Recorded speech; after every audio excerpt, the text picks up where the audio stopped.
today's video we're going to be talking about the Fujifilm X-T4 and how I found it for landscape photography. Now, if you're new to this channel, I am a landscape photographer. I am based here in Perth, Western Australia, but I will be moving back to England in September time of this year in 2024. So as a result of doing so, I will have to pack up a lot of my camera equipment and put it in with the removalists, and it'll be on the container, and I'll be out without it for quite some time. Now, I wanted to do a little bit of a test. I wanted to see if the Fujifilm X-T4 would be a good replacement to my main still photography setup, which is the Canon 5D Mark IV. Now, if you're wondering why I've got this camera, I did make a video on this a few months back, and if you are interested in that, be sure to check out the link up above to that video. But for now, we will talk about the Fujifilm X-T4. So I ended up picking this camera up on the Tuesday, and on the Thursday, I decided to go away on a bit of a photography trip to get to know this camera more and learn about it, and seeing what problems I might have and if I can actually improve on those, getting around those problems or customizing the camera to suit, because this camera has got such a extensive menu and customization. It's just on another level to my Canon 5D Mark IV, which I thought was, complicated, but this thing it's got menus for stills and it's got a menu for your video. So yeah, it's pretty nice. It's got all those customizations and all those features inside for such a small and compact system. And if you are wondering, well, the image quality difference between APS-C and full frame, are you still going to be able to deliver good results on an APS-C camera? Yes, absolutely. I've got images that I've taken from this trip, which I will show you up on the screen now as I progress through this video. I'm not going to really talk about those images. I'm just giving you these as an illustration of the photographs I did take on this trip. And the images that I did capture, some of the images at least, will be actually used in books and calendars in the future, and probably in exhibitions as well. Who knows where they'll end up. So yeah, absolutely, you can use this for professional use. There's no ifs or buts about it. It's not much smaller than full frame anyway, so yeah, don't be discouraged by that. There are pros and cons to each system. Just be aware of that. Like I've got here, so I've got my lenses I have got for this camera is the 10 to 24mm f4 and the 16 to 80mm f4. Both are fantastic lenses. This one is weather sealed. This one is not, but that doesn't bother me whatsoever, because I'm not going to be shooting this in the pouring rain. And if I am, then I've got my electronic humidity control cabinet over there where I put my gear into, and it can dry off. Of course, I would wipe my gear down with a towel beforehand. But yeah, the image quality from this is outstanding. I was not expecting it. I've had to do very minimal edits to my photos, probably less than I've had to do with the 5D Mark IV, to be honest. The colors that come out of this camera, I just kept it nice and simple. And at first, when I wanted to film simulations, it didn't actually give me the preview when I was had the camera up to my eye before I took the photo. The only way it would give me the result is after I've taken that photo. But since I've done that, I've gone into the menu, somewhere in this menu, and I've turned that feature on, and now I can see what I'm going to get. Also, what I found is the histogram, because I like to use the histogram. I don't like to use the rear display as an indication to the exposure. So the histogram, it was, because for different picture profiles or simulations, the histogram performs in a different way. Now I've got that thing enabled, it allows me to have a live readout of what the histogram is doing, but I've also enabled highlight peaking, so it lets me know when there's blown highlights. So that's also a safety thing, because I found the histogram is a little bit off a little bit. It's not as sensitive as something like my Canon 5D Mark IV. One of the things I do like about it is you can use a mechanical cable release. And what I mean by that is you can use one of these guys. Now, these are relatively cheap. You can pick these up on AliExpress and eBay, starting from $2 to $5 or $7. You can also pick these up in the shops where they'll put their branding on them. Like there's a company over here that some of the shops sell it. They're called ProMaster, and you'll be paying for the same cable release, because I've done it. You'll be paying $30 for the exact same thing. So I've got a ProMaster one. It doesn't have any of the branding on it, but yeah, this works with your camera. So what you do is you screw it into the shutter button right here, or that one right there. That's the that's your exposure compensation. So I screw it in there. It turns on the camera as well, and yeah, it just allows me to use a cable release, a cable that goes into the side of the camera. So it's nice to have that feature with this camera. I really quite like that, where the 5D, if the jack, you know, or if something goes wrong with the jack on the camera, you know, that port, or you damage the cable, or you damage the controller, then you're screwed. But these, there's hardly anything that will go wrong with them. The only thing I found is in one of my videos, this thing came off and I lost it on location, but ever since then I know about that. I've been making sure all of these are tight, and they are. And yeah, I can just easily trigger the camera, as you can see, and it works perfectly. Yeah, it just acts like you're pressing the shutter button down, really. The ways I've been using this, you know, to control shutter speed and that, I haven't been actually using this top dial. I've just been putting the camera in T. As you can see there, it changes the settings, and yeah, it's nice and easy, and it's quick and fast for me. If I'm just shooting more relaxed and more slowed down, then yeah, I will use that feature and use those dials there. And it's nice, you can actually lock it off. The thing, so you've got the lock for, you don't have it for the exposure compensation, you've got it for the shutter speed, and you've got it for your ISO. I don't think it locks your, yeah, it doesn't lock your shooting modes, you know, your burst and your panorama that you can do in camera, which is pretty cool. Didn't really need that. I'll probably just end up doing it the manual way, you know, a vertical pano, put it on a ball head, or do it handheld and get it on a nice leveling base and pan around that way.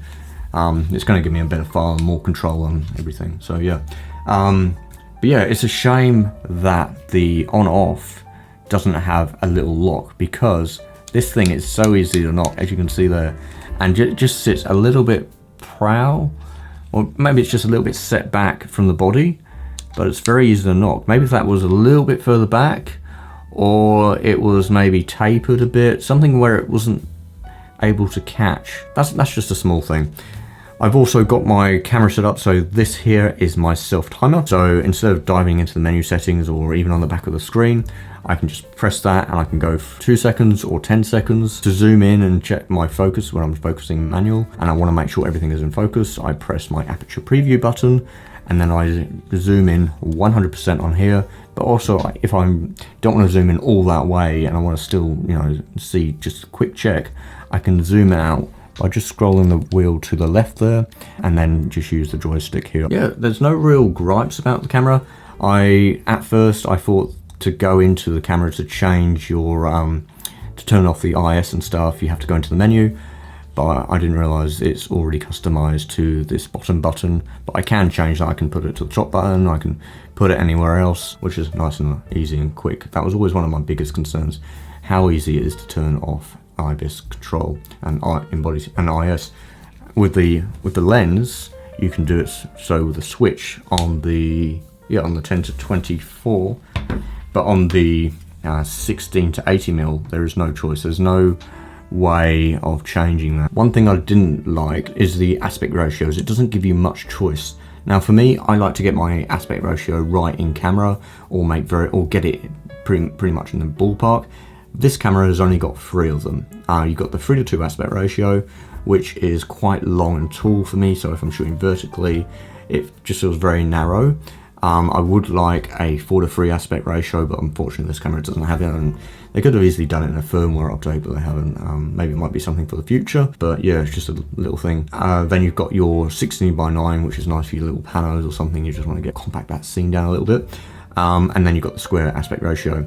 I was told that to enable that, you'd have to shoot JPEG as well as RAW, and it wouldn't apply the crop factor to the RAW files. Now I was thinking it would be the same with this camera. Thankfully, that is not the case, but that crop factor is applied to those RAW files, and yes, you can alter those crop factors as well.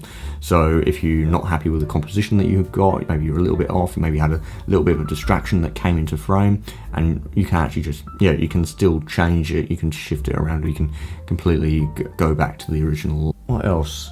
Oh yeah, the flip screen is a really handy thing.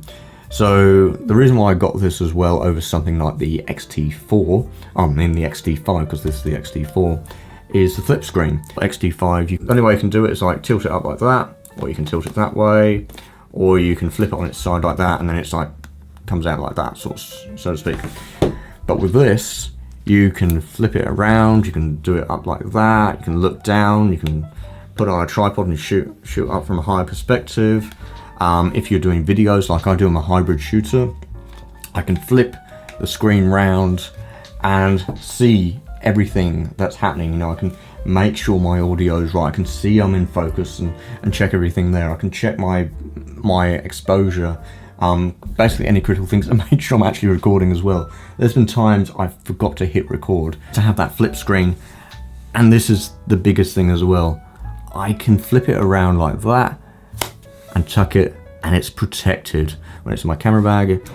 If there's something that, you know, if I'm in a rush and there's my camera bag is a bit of a mess, which I don't try and do. I like to keep my bag quite organised, and say if there's like my Leatherman, I mean my pocket knife is in there, and that's actually there, and it just ends up pressing up against there, and maybe I knock it and then it pushes into there, the screen is gone.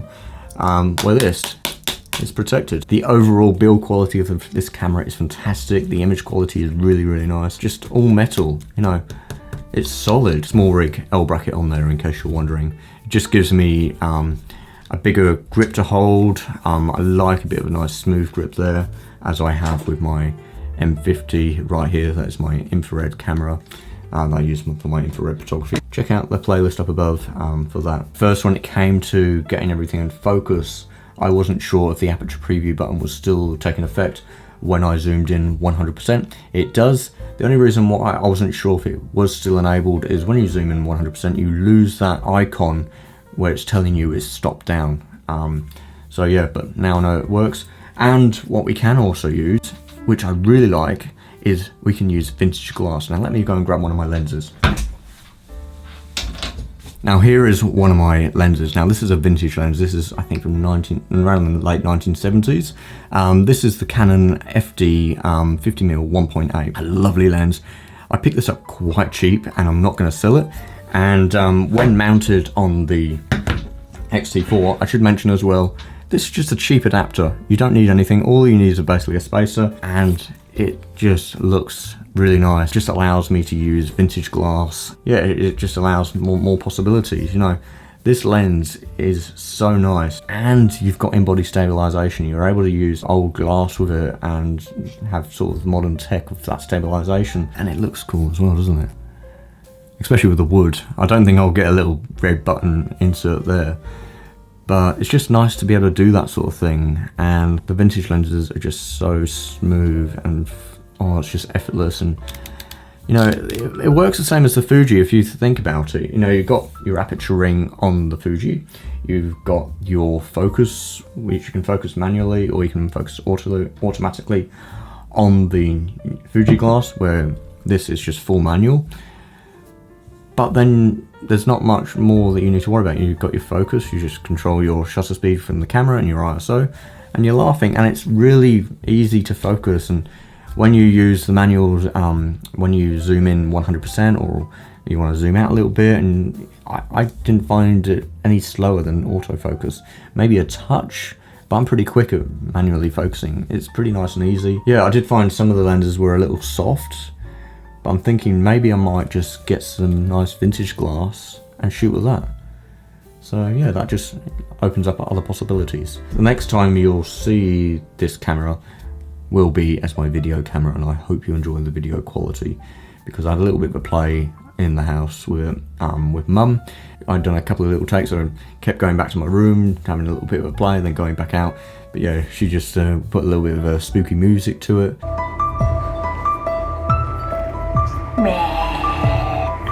What are you doing?